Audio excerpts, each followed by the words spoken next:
Hello, good afternoon, everybody. So what we intend to do during this talk is to give you a presentation and an overview of Mobile Connect. But first, let me introduce ourselves. So Najam and myself, we are working for Gemalto. It's an international digital security company with offices worldwide. And we are based in Austin and working in the identity and the security group, and in particular on topics around mobile identity. So this presentation fits in, let's say, our day-to-day lives at work. So first, before going into the deep of the subject, I would like to tell you a little story. So last year I attended LastCon. That was great, like this year. And come October this year, time to register again. So here we go. I receive an email with, please, now register for LastCon. So first thing, enter your login and password. So okay, login, it's easy, it's the email address. Passwords, okay, try the first one. Oh, that's not this one. Don't remember since I didn't use it for 1 year. Try a different couple of ones, the one with uppercase, lowercase. And finally, like everybody, click on the forgot password, get the email in the inbox, do all the different steps, and finally got my renew password in there. Good. Now we can register for LastCon. Okay, now I have to re-enter my information, my home address, my credit card information. So basically, from an end user perspective, yes, I should not have forgot my password, but if we use it once a year, what can we expect? Not such a great end user experience, and this is a very typical, let's say, experience for end users in everyday life. So this to bring to the point that one of the main 2 pain points that we are going to try to discuss and to resolve during this topic is, one, the multiplicity of credentials. So yes, we have accounts all over the place. So either we use the same password for all of them and then there's really no security. Either we use different passwords and it's a mess to manage all those different credentials. On the other hand, whenever we go to a new website, we have to create a new account, re-enter all this information, and who knows where this information is going to go, how it's going to be shared and used for. So we have 2 major pain points, which are, okay, the management of the credential and the multiplicity of them, and on the other hand, let's say, account creation and how do we sign up for new accounts.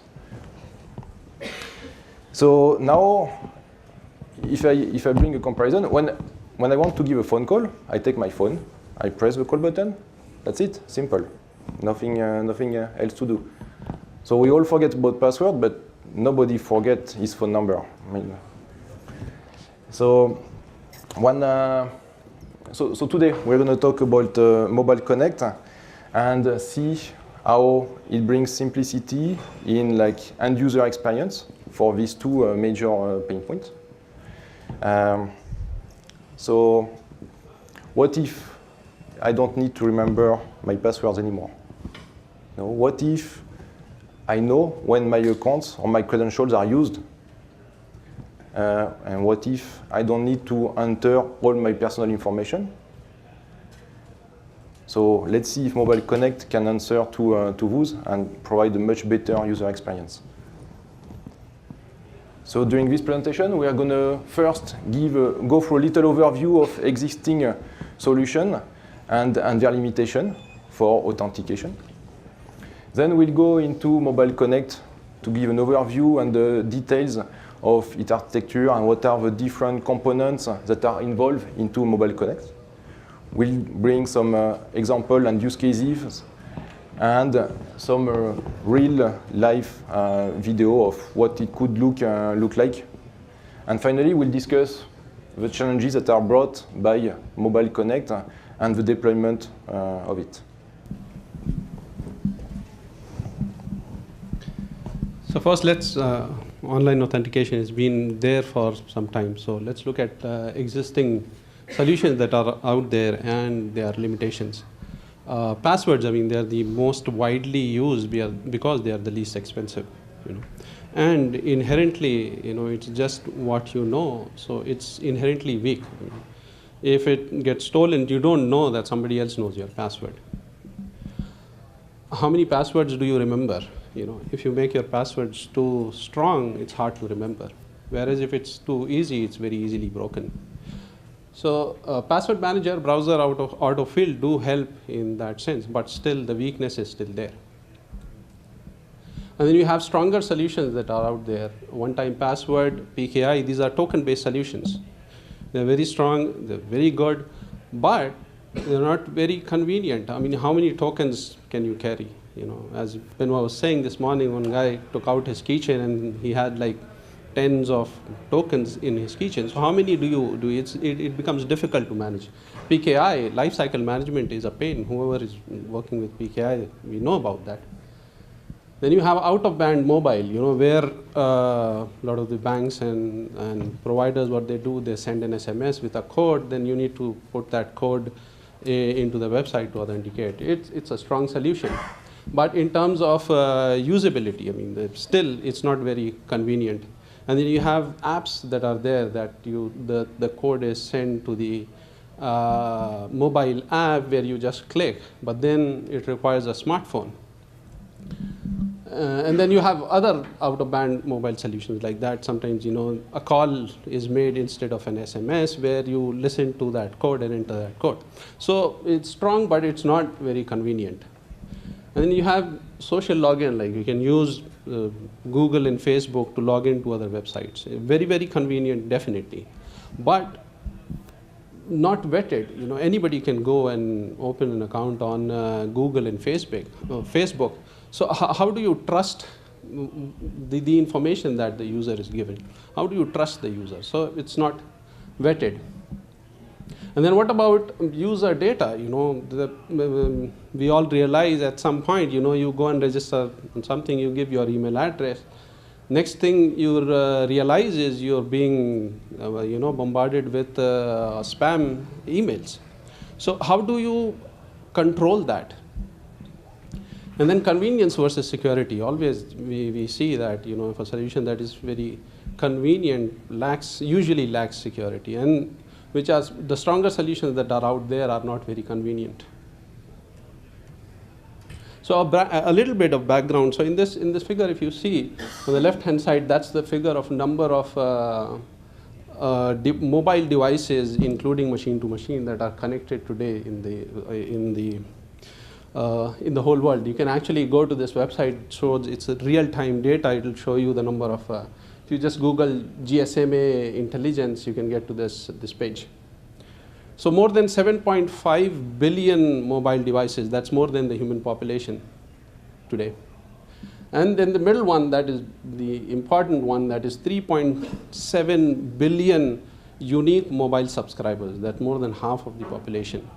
And if you couple this with the fact that there's another statistics, that is 3.2 billion people have access to the internet today in this world.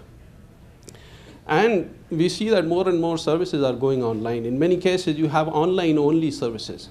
So there is, you know, dire need to have a strong solution which is also very convenient to use, which can be used across the world by all people.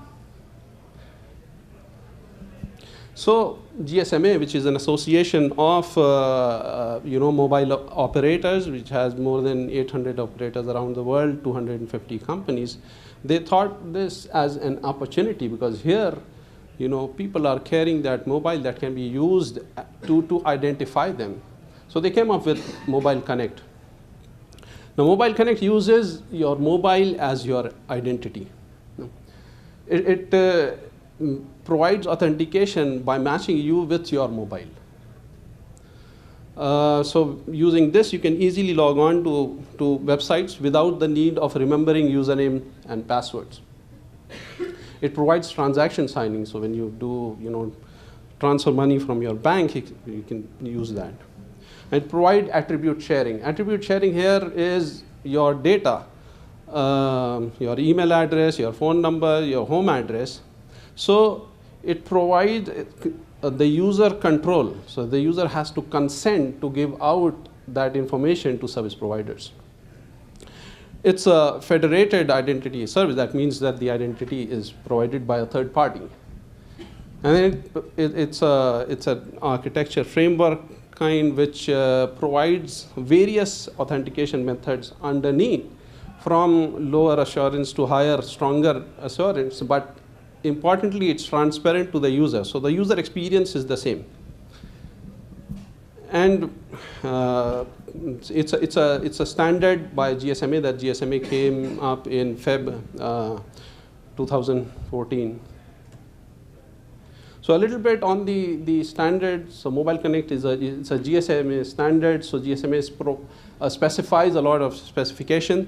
Very importantly, all these specifications are based on open standards, which are already out there. So they didn't come up, of their own standard and specification, but used the existing ones that are out there. So for service provider, for example, it becomes very easy because they use OpenID Connect and SAML too for federated identity. So the service providers which are already using that, it becomes easy for onboarding those service providers.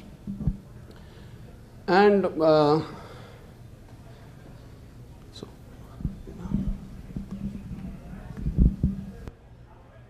So part of the standards that are, let's say, used by Mobile Connect as part of a, let's say, foundation on which Mobile Connect is basing its specification. One of them is relying on what is called level of assurance that's been defined by ISO and NIST standard organization. So the level of assurance is basically 4 different level of assurance or security that are going from 1 to 4, 1 being the lowest, 4 being the highest, and that can be, let's say, applied to different contexts and different use cases for the service provider. So first, let's go a little bit into what are those levels of assurance, and then we can see how they can be used in the context of Mobile Connect.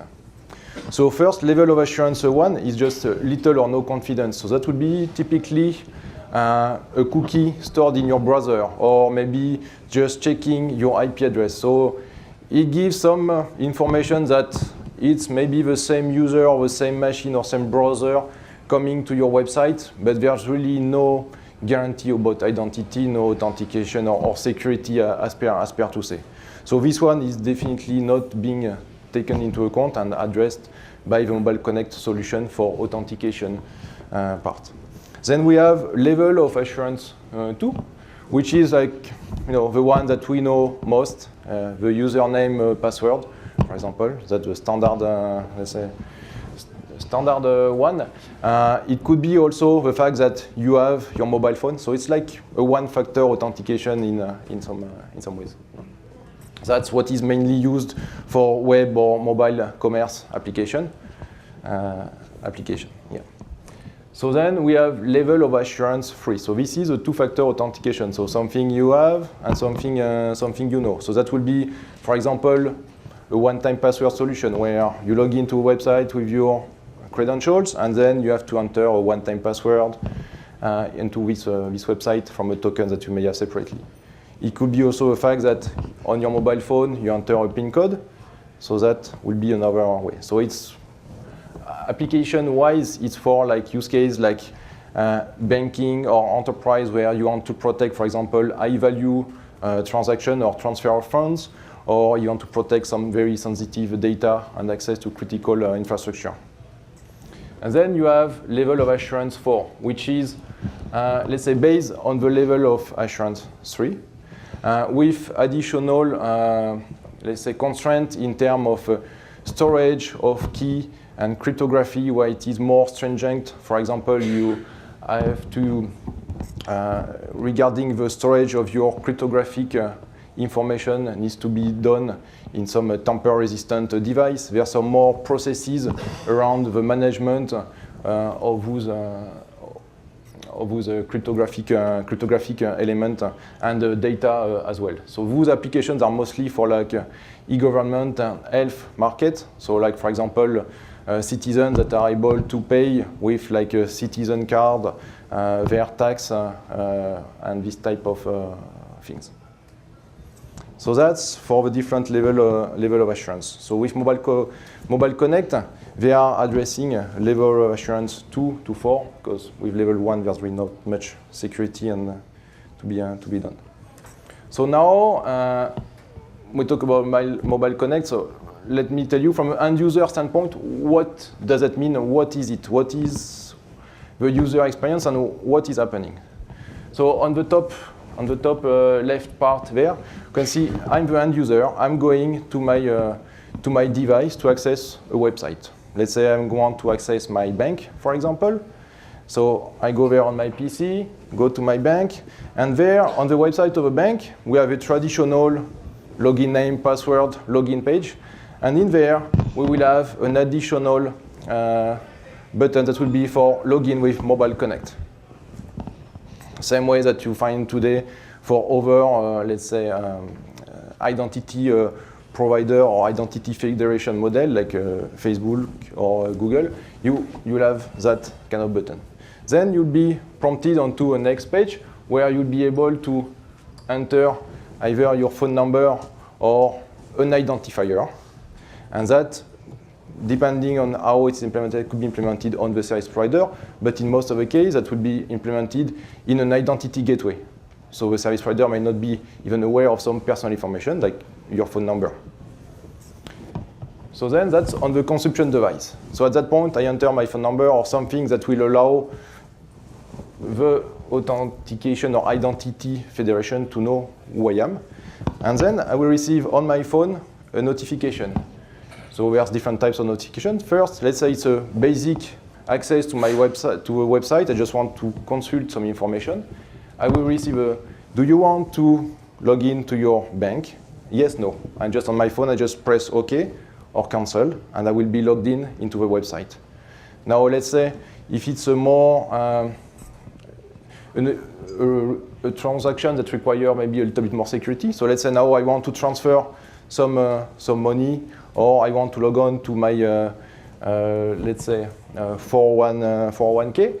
Then there, I may be in the second use case where instead of just being asked to click OK or cancel to authorize the access to my account, this time I would be asked to enter a PIN code on my phone. And then I will be logged in, same thing on the website.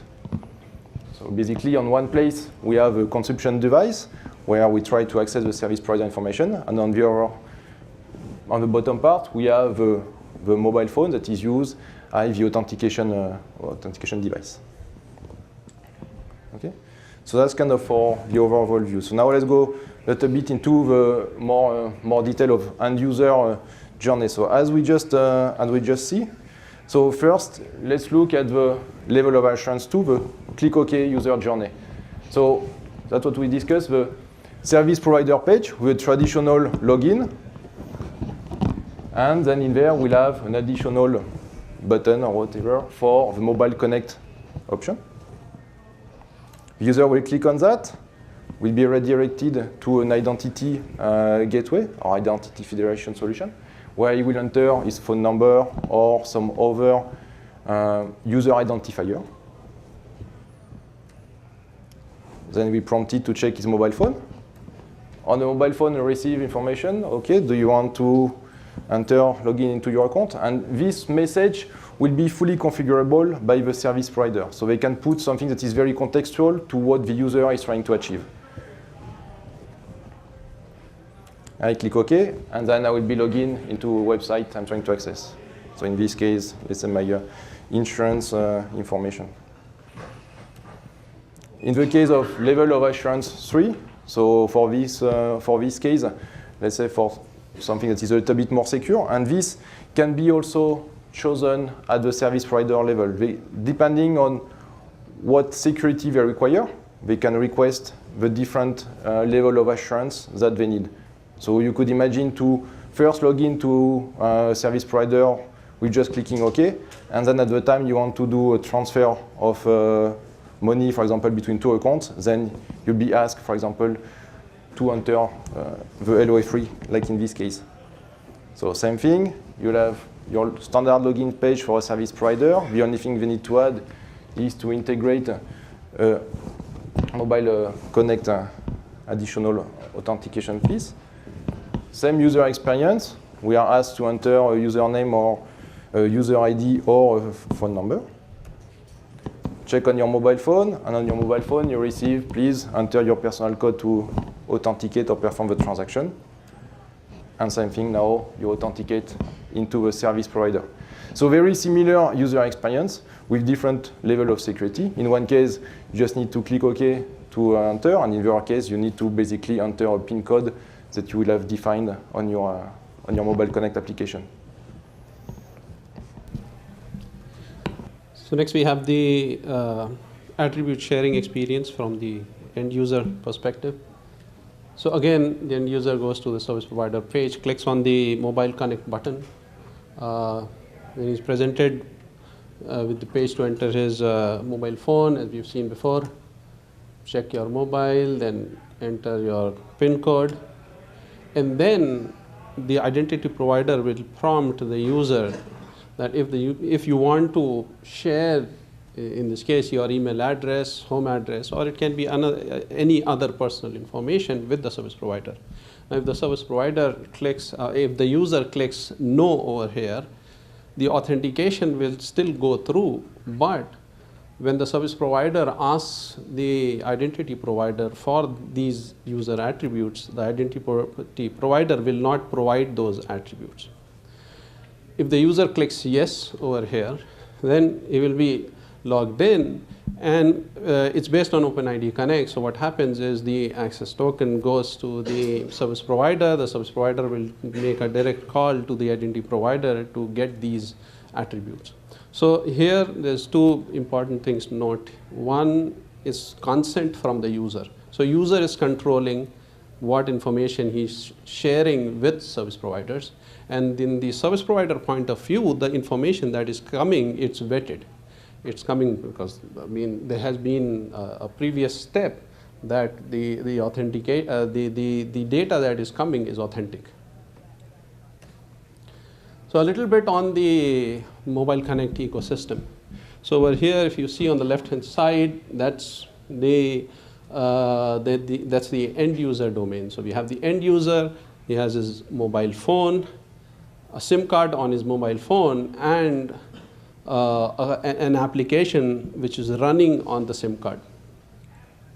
And then we have on the right-hand side, these are the different providers. We have the service provider, then the identity gateway or the identity provider, and we have the authentication servers because it supports a wide variety of authentication methods and mechanisms. So the identity provider can integrate with different authentication providers. And then there's the piece of the mobile network operator, which is the OTA and the SMSC connectors. And as we saw before, that the communication between all these components take place through open standards. So the service provider talks to the ID gateway or the identity provider using either OpenID Connect or SAML, which are already being used. So from service provider point of view, it's very easy to start using Mobile Connect. Then from the identity provider to the authentication servers, that's the HC APIs, which are also standard, which some which are already being used out there. And then we have from the authentication servers to the mobile phone, that's again HC and global platform. So one thing to note over here, that when a message is sent from the authentication servers to the mobile phone, it's within a secure channel. Even if this message, SMS, is intercepted on the mobile phone, say by a rogue application, since it is encrypted, it's gibberish, so it cannot be stolen. Only the SIM card and the card application which is running on the SIM card can decrypt this. So it's end-to-end security over here. Okay, so here we see on the left-hand side,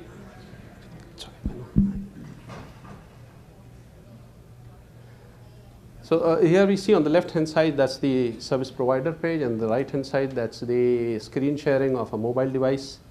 So on the left-hand side, we saw that the user came and clicked on the mobile connect button, and then he's presented with this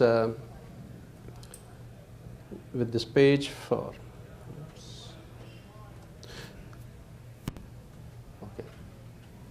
So the user enters his mobile phone over here, clicks on login. Then he's asked to check his mobile, and on the mobile phone, he receives an SMS saying that do you want to log in to that service provider. The user clicks OK, and out of band, the response is sent back to the identity provider, and then from there to the service provider, it's redirected, and the service provider is logged in.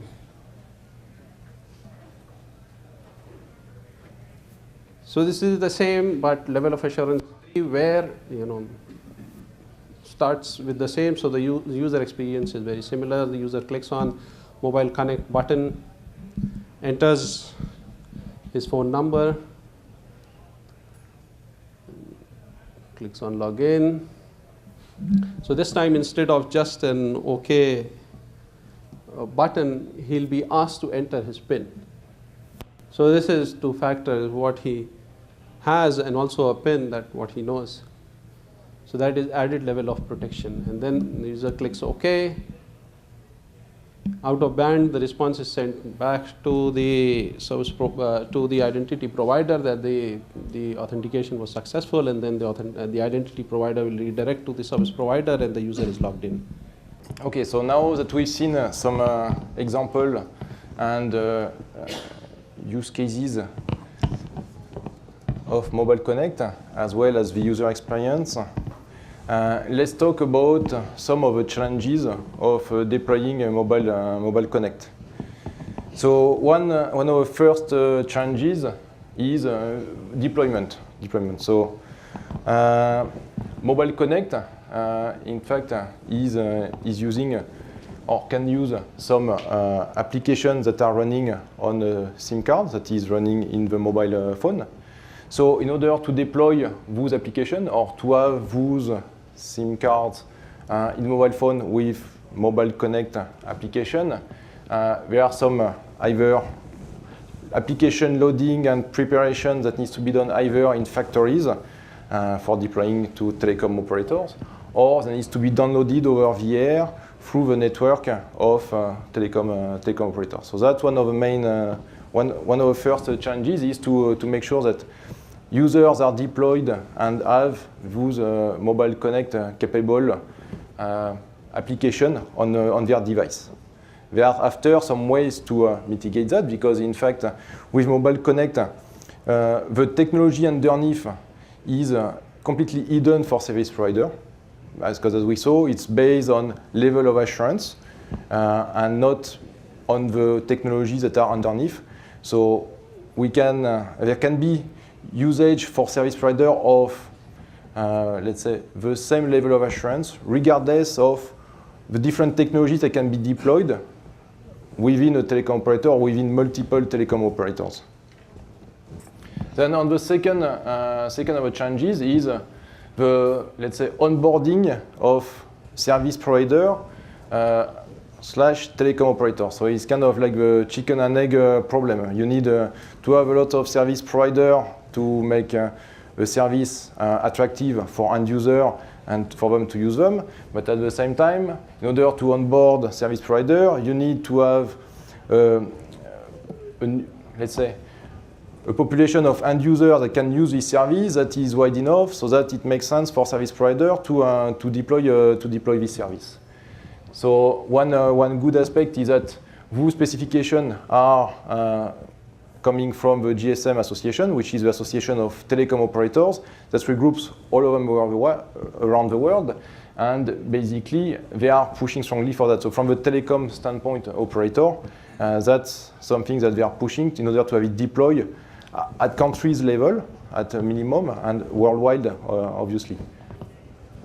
And for service provider, what has been, in order to mitigate the difficulties of onboarding, that's why GSM Association and the Mobile Connect is using standards like OpenID Connect or SAML that are things that are already existing, that are already deployed for some service provider in order to not have some new proprietary standards coming and to ease basically deployment for service provider, and providing also package and documentation, everything that's required for service provider to be easily onboarded within the solution.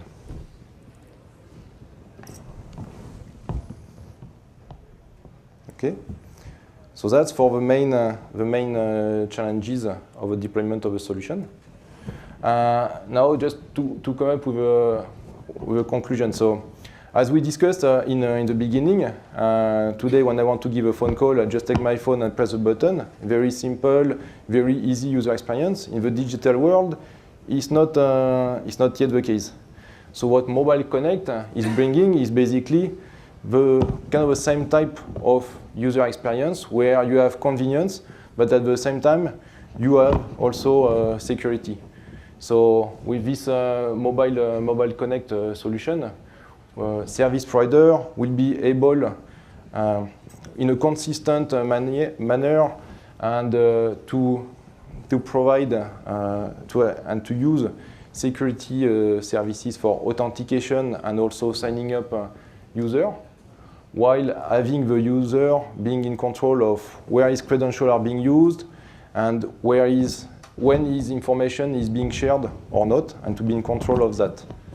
So in some simple words, it's a very simple and consistent user experience across different service providers, regardless of what's the technology underneath. And that's it for.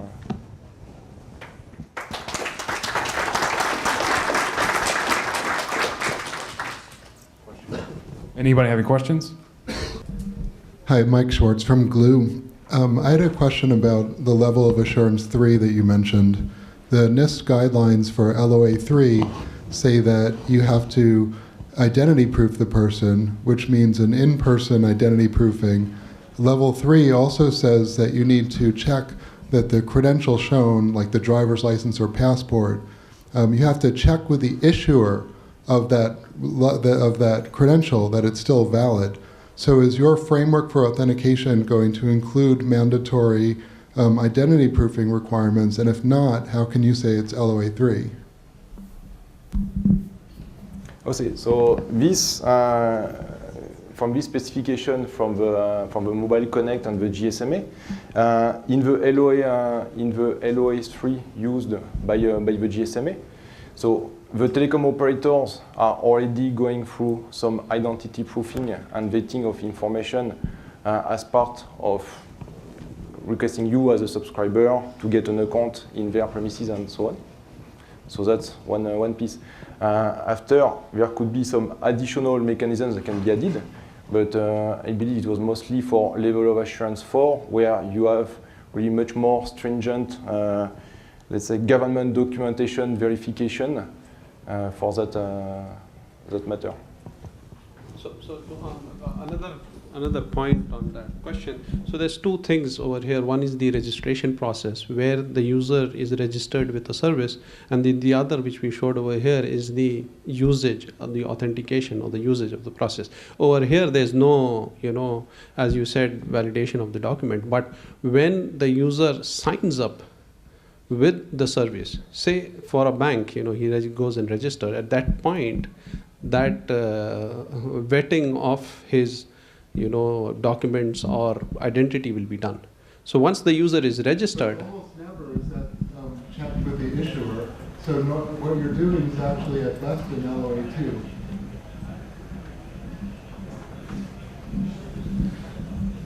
I'm just saying, if you're going to say it's LOA 3, then it says that you have to check that it's a validation credential. So if you want to make that assurance to the relying party, you would have to maybe put in your legal framework a requirement that says if you're going to assert this is LOA 3, you actually have to do what it says, which is validate the document. So then, can I? So there are two things over here. The first is that when you register your account at the MNO, not on the service provider, but on the MNO, because the MNO is issuing you the phone. So when you have your identity tied to the SIM which is inside your phone, there is some vetting which is going on over there. So that's one part. The second is that when you look at the LOA which GSMA is proposing and the level of assurance which is coming from NIST, they're two separate things. So the same rules which apply to the LOA 3 of NIST may not apply to what GSMA is saying, because they essentially define their own mechanism of what they treat as LOA 3.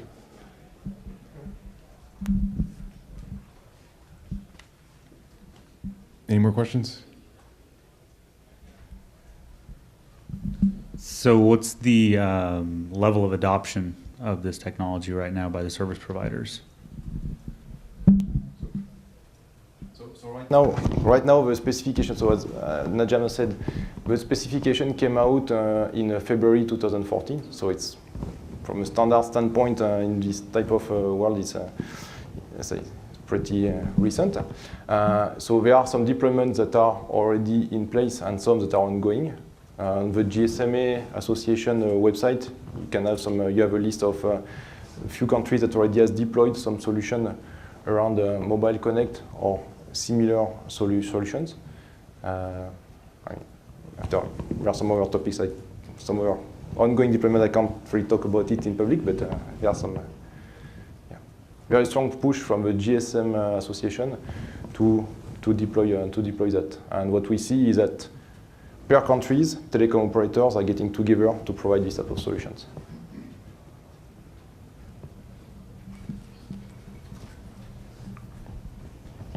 I have questions about LOA also, but I'll circle back because I come from a NIST background and with LOA 4 you show up in person, but that's another one. But my real question is about SIM swap fraud that doesn't happen so much here in the US, but in other countries, and how do you prevent SIM swap fraud?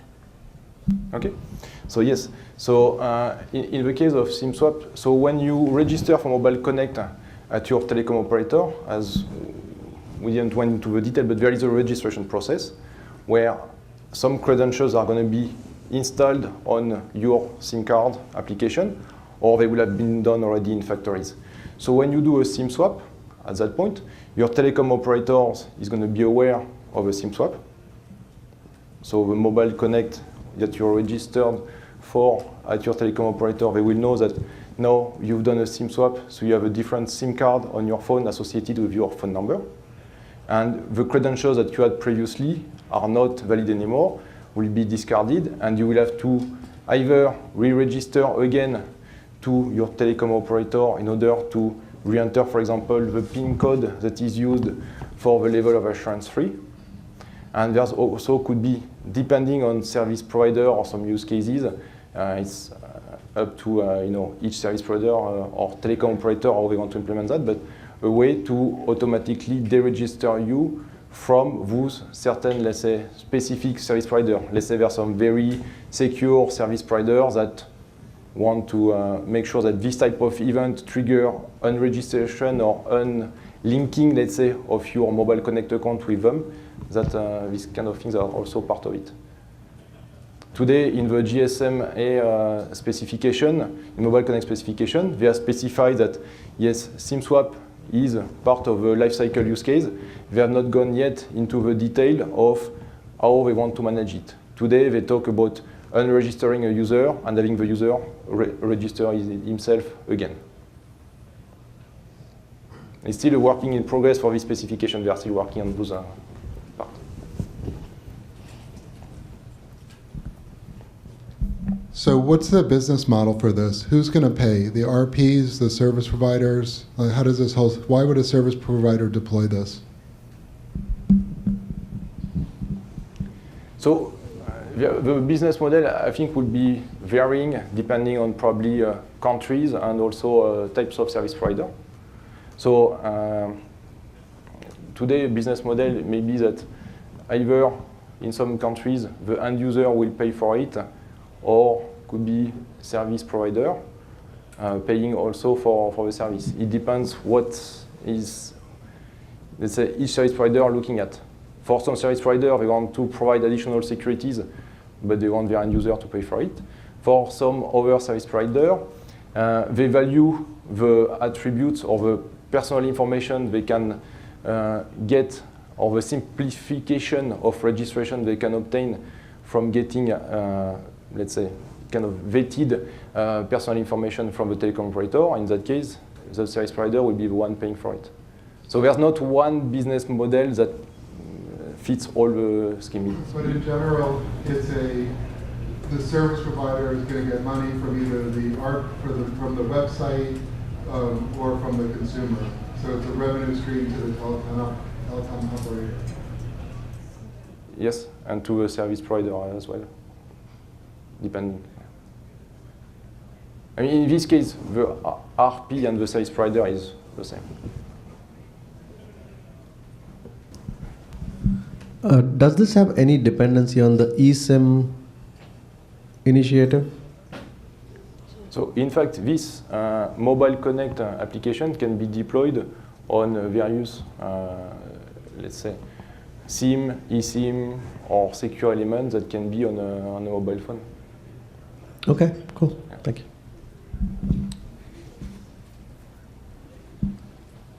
No more questions? More questions? All right, let's give them a round of France. applause.